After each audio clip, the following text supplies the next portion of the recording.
Mae o'n rhan o'n magwraeth yn dydi. Ie, na fedra i'n dychmygu fyw yn bell o'r môr, de. Dwi'n siŵr swn i'n mygy'n gorn, de. Na, mwyniad y job di o fwy na'r arian. Heli yn gwaed ni, de. Ffordd o fyw ydi o de, nid gwaith ydi o'n egyd. Mae o'n mynd i waed rwy'n, a mae'n anodd iawn rwy gorau di. Môr i'r gogledd, môr i'r de, a'r môr i'r gorllewin. Pa ryfedd felly fod wedi chwarae... The Llŷn Peninsula is the westernmost point of North Wales. With the sea to our north, west and south, it's no surprise that it's played a very important role in the lives and livelihoods of the people of Llŷn. Generations have fished these waters for crab and lobster. Little wooden fishing boats were launched daily from every cove around the headland. By now the boats have got slightly bigger and oars have given way to outboard motors, but the traditional method of potting and a few of the characters remain.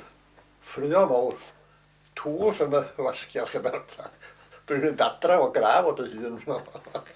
Due to the filming of Heli in ein Gwaed, we have the majority of these characters, their language, their vocabulary, their place names and their stories on record for future generations. Welsh is a very poetic language, and some of the names given to coves, rocks and headlands reflect this. Ecoamgueddfa, Paradlech Menyn, Raich y Pwll, Ogostwffw Glas. Rwy'n pen, ben y cil yw. Gen ti ddylai crancfod o'ch o fellai bord dinas fan'na hynna. Per Gwenyn dyn nhw. A wedyn ti'n dod drosodd i ffos Aberfain chwydyn. Trwy'n mai, tylla trwy'n main, tylla trwy'n tŵod. Portyn Llaen is one of the busiest harbours in the area. Up to 10 boats fish for lobster, crab and more recently whelks. Among the fishermen are Harry Parry, who has fished out of here for 35 years, and Captain Peter Jones, who used to be the coxswain of the local lifeboat. Down the coast is Porth Sgatan and Porth Cychod, in the past a hive of activity, but now, after Robin Scoldy retired, only his friend Dick Talavon remains. Sean Williams fishes out of Porth Colmon. His love of the sea goes back as far as he can remember. Sean has now left a good secure job to become a full-time fisherman. It's at Porth Ferrin that we first meet Gwilym Roberts, or Llŷn Peninsula, or Ecoamgueddfa, all three are the same person. He started here in the 50s, guided by his good friend and lifelong man of the sea, Owen Jones. Ia, fama ges i'n mryd disiad yn Porth Ferrin ar blynyddoedd yn bell yn ôl. When Gwilym moved to Porthmeidwy, they still used to meet at sea for a chat. Will Evans kept his boat at Portdinas. In fact, most of Will's family kept boats here. And then there's me and my father. My father's Bardsey born and Bardsey bred, as they say. And I'm the next generation, I suppose, continuing the family's fishing tradition from the island. The island's been well occupied for many thousands of years, and the fishing industry has been important for at least 300 years. Over the years, Porthmeidwy has probably been the busiest cove in the area, with fishermen, sailors and passengers to Bardsey Island. Hugh Erith, who fishes for lobster and crab out of here, insists that he would not call it a job, but a way of life. He has a vast knowledge of the names of every mark, cove, headland, cave and rock, all passed down through generations of his family. O goeral yn gongol fan'na, a bai o goeral. Trwy'n crych di hwn.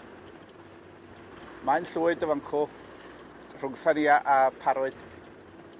Hugh explains that he only does it part-time now, but by doing that, he's able to pass on his knowledge to the next generation. The local sailing club also launched their boats from Porthmeidwy. These are not your modern-day speed machines, but old converted fishing boats. Although built locally, to the same sort of design, no two of them are exactly the same. Friends and sailors David and Douglas explain how the races started well over 100 years ago, and both remember the first post-war race. Ti'n cofio y geta 1946? Yndw tad, yndw. Dyna'r gyntaf dwi'n gofio. Cofio dod efo beic o hedyn yn had o Bwllheli i Aberdaron. A oedd o'n cofio rhyw lwybrach o sy'n o'r rhyw oedd o te. The majority of the boats were built by one person, John Thomas. Not only did his daughter Catherine Jones help, she herself built one boat. Yn stemio coed plygu felly. Yr argian fawr, byddai un di torri dda goi mi fynd am mywyd. Byddai fath ar lygad yn had a chi mi fydda honna wincian felly de. Dyn dda gofyn mi fynd ne, wrach a mwsl ar foli oedd nhw'n gynnwyd dim paradwy, byddai fath yn dyrong felly de. Ia, a ia ni'n sy'n gwybod be gael yn enw ni de, dyma fi'n meddwl, fel mi roi fenw fynd am ni de. There are not many who could or would indeed want to build this type of boat these days. But one was built by Eric Hughes as recently as 2011. He explains how he would love to win a race, but he's not sure whether it will ever happen. Morfydd Roberts is another that fished out of Porthmeidwy. She left school to work with her father in the Annie. Most fisherfolk have a big fish tail, and Morfydd is no different. She tells the story of the large fish that swam alongside their little boat and looked her straight in the eye. Nes i idrach I lygaid y pysgodyn yma. I basiodd o'r cwch, a nes I idrach yn ôl, a mi oedd ei gynffordd yn cyrraedd tu ôl i'r cwch. Lindy Wood and her family, who run a shellfish company on Anglesey, have been buying crab and lobster on Llŷn for over 50 years. Lindy explains how she not only sees the seasons change down here, but also the people. Nowadays, they export Llŷn shellfish all over Europe, and recently even as far as China. Itwal Moore and Stephen Harrison, two local fishermen, decided they needed a better return for the crab they caught, so they got together to open a processing unit on a nearby farm. The business has grown from strength to strength and employs numerous local people on a part-time basis. They supply many local outlets, and fresh-dressed Porthmeidwy crab can now be found as far as London. Rhyol is situated below the village of Rhyw, and it's out of here that Bobby Jones and Brett Garner work. Bobby explains the pleasure he gets translating some place names to non-Welsh speakers, how he literally translates Trwyn Milfran to Donkey Crow Point. Donkey Crow, de. Da chi'n gwybod beth yw wedyn, dydach? Milfran is Welsh for cormorant, by the way. For Bobby, lobster fishing is seasonal, and he only does it during the summer months. He's very much against all year round fishing. You can't pick blackberries all year round, can you? He says. Brett has connections with the English Midlands area, but was raised locally. He started fishing at a very young age, catching mackerel at a spot with, for him, an unpronounceable Welsh name, and selling them for a few pence each. Cadlan, mae'n gwirionry beth bynnag di enw fo, pan o'n i'n 7 oed. He says that the fishermen are getting older and are not being replaced by the younger generation.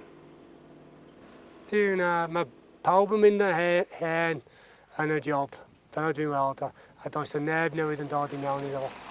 Arthur Jones has worked as a water taxi for South Carnarvonshire Yacht Club at Abersoch for over 40 years, starting as a 14-year-old. Over the years, he has had the pleasure of meeting all sorts, some really nice, others not so, but he still enjoys his work. He's also followed in his father's footsteps as a fisherman. Job arall am flwyddyn di darfod. Coch dwysa mynd o yma, di darfod, finished. Relax rwan. During the summer months, his typical working day starts at 3:30 AM. By 8:30, all the pots have to be done so that he can start at the club. He works there until 6 in the evening. But he enjoys it, and he can't see himself doing anything else. Arthur ends by introducing us to two local characters, friends Will Gass and Marion, probably better described as the Morecambe and Wise of the local fishing industry. Although in their 70s, they still can't fully retire from the sea. Winding each other up is more important than catching fish these days, though. Will reckons it was a lucky catch in Marion's pot. Nothing to do with the pot's positioning. Just a tired lobster needing somewhere to rest. Bo! Doi ma dal ag oi. Diawl un dyn na te. Ia, hwnna'r unig un o mas te. Digwydd pasio hwnna thwat di o. Ia ta, o di blino cerad o eisiau ffeindio lai restio. Marion insists that Will tells us his tall story about the large skate he once caught. It was so big that when it started raining, he was able to shelter under it. They both explain how fishing is in their blood. And once you turn 70, you tend to feel tired some days. Marion also runs a mooring and salvage company with his son Owe and grandson Bryn. Owe is also a lobster fisherman, but is prepared to do anything connected with the sea, so long as there is a penny to be made. Our journey ends at Heli with Llŷn Hughes. As a schoolboy, Llŷn used to fish for mackerel, set a few nets and long lines on the beach. After a period of fishing part-time, he increased his pot numbers and boat size and became a full-time fisherman. He introduces us to two characters who have spent a lifetime on boats or around the harbour. We get to hear how Owen Roberts was a crew member on the last of the nobbies which fished out of here. He recalls that the only chance you had for a cup of tea and a bite to eat was during the first tow, as you would be up to your knees in fish from then on. He also recalls knitting their own trawl nets and then having to dip them in boiling tar. When at sea, when the knots tightened, you got covered in the stuff. Oedd clymant at yn haid, a tar yn llifo, a dde felly am fisio fydden. Douglas Jones remembers a family of salmon netters in the old harbour. They also netted the beach, and once caught so many garfish that the local farmers carted them away to use as fertiliser. You have had a little taster, and should now realise how important the sea is to the lives of the Llŷn Peninsula people. The film Heli ein Gwaed runs for 1 hour and 45 minutes.